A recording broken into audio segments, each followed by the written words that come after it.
ഉത്രാടത്തിന് മുമ്പേ ഉത്രാടപ്പാച്ചിൽ തുടങ്ങിയിരിക്കുകയാണ് ഗൾഫിലെ മലയാളികൾ. ഓണസദ്യ ഒരുക്കാൻ സാധനങ്ങൾ വാങ്ങാനെത്തിയവരുടെ തിരക്കായിരുന്നു കഴിഞ്ഞ ദിവസങ്ങളിൽ സൂപ്പർ മാർക്കറ്റുകളിൽ കണ്ടത്. വാഴയില മുതൽ വിവിധ തരത്തിലുള്ള പൂക്കൾ വരെ ഇത്തവണയും വിപണിയിലെത്തിയിട്ടുണ്ട്. ബുധനാഴ്ചയാണ് ഓണമെങ്കിലും അതിനുള്ള സാധനങ്ങൾ വാങ്ങാനുള്ള തിരക്ക് ഗൾഫിലെ സൂപ്പർ മാർക്കറ്റുകളിൽ നമുക്ക് ഇന്ന് തന്നെ ദൃശ്യമാണ്. ഓണമയമാണ് ഗൾഫിലെവിടെയും. ദിവസങ്ങൾക്ക് മുമ്പേ നാട്ടിലെ ഓണച്ചന്തയ്ക്ക് സമാനമായി സൂപ്പർ മാർക്കറ്റുകൾ അലങ്കരിച്ചൊരുക്കിയിട്ടുണ്ട്. ഉത്രാടം ചൊവ്വാഴ്ചയാണെങ്കിലും ഉത്രാടപ്പാച്ചിൽ നേരത്തെ തന്നെ തുടങ്ങി.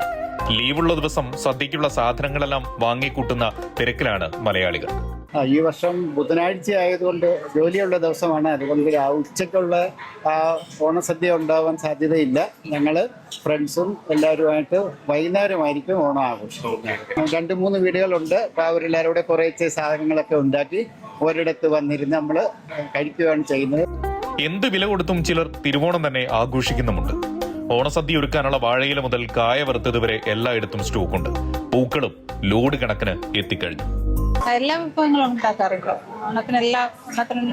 ഓണത്തിൻ്റെതായ എല്ലാ വിഭവങ്ങളും ഉണ്ടാക്കാറുണ്ട്. കടപ്രഥമൻ ഉൾപ്പെടെ എല്ലാം.